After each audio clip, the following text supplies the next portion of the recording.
For example 2, we're going to sketch the graph of this ellipse. Then we're going to identify the center, we're going to identify the vertices, we're also going to identify the eccentricity of it.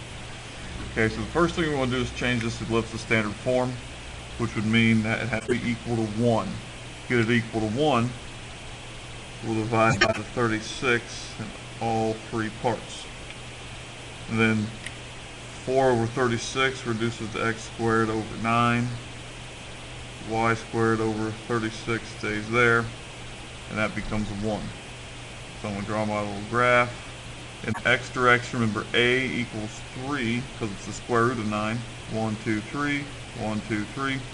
Sorry, we also know that the center is going to be at 0, 0 because there is no h or k involved here.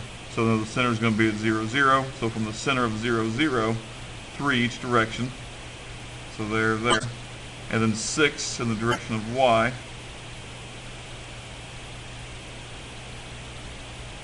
Because the square root of 36 is, b is going to be 3, a is going to be 6 because the major axis this is the longer one. So it's going to look like this is my oval, or my ellipse, excuse me. Alright, so I've drawn my ellipse, I've identified the center. The vertices are these points right here.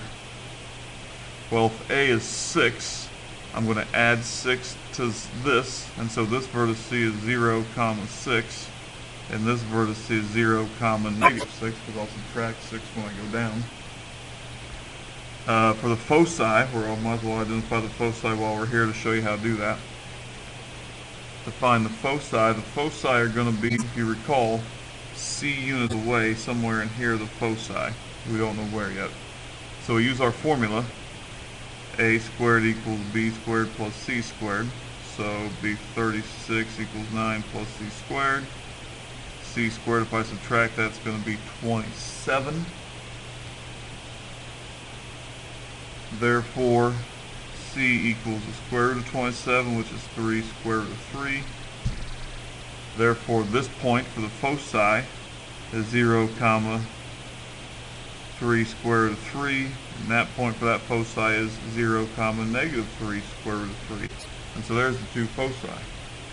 The last thing we want to find is the eccentricity, and it's E equals C divided by A, where C is 3 square root of 3, A is 6, and so that reduces to square root of 3 over 2. Alright, you'll notice that this number is less than 1. If E equals 0, then we have a circle. So the closer E is to 0, the more circular the ellipse is. The closer E is to 1, the more oval it becomes, more oblong it becomes, more like an oval. Once you guys go ahead and try number 37 in your book, it looks like that. Your job is to find the center, the vertices, the foci, and E, as well as graph it. Alright, iPad, you should have pressed pause and take a chance to figure it out. Divide by 36 to get x squared over 36 plus y squared over, looks like 4 equals 1. So A equals 6, B equals 2.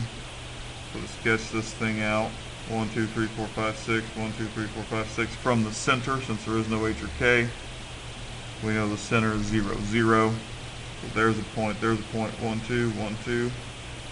And it looks like this. This is pretty oblong, so I'm expecting E to be pretty close to 1. Now to find the vertices from the center of 0, which is 0, 0, I'm going to add 6.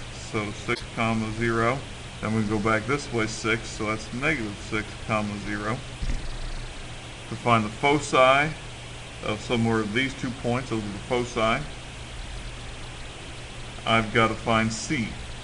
And so remember that a squared equals b squared plus c squared. A squared is 36, 4 plus c squared, so c squared is 32. So c equals the square root of 32, which is 4 square roots of 2. And so 4 square roots of 2 this way is going to be 4 square root of 2, 0, and negative 4 square root of 2 comma 0. Eccentricity, E equals C divided by A. So 4 square root of 2 divided by 6, or 2 square roots of 2 over 3. So E is 2 square roots of 2 over 3. And that's probably pretty close to 1 would be my guess, but not quite 1. Alright, so there's how I do 37.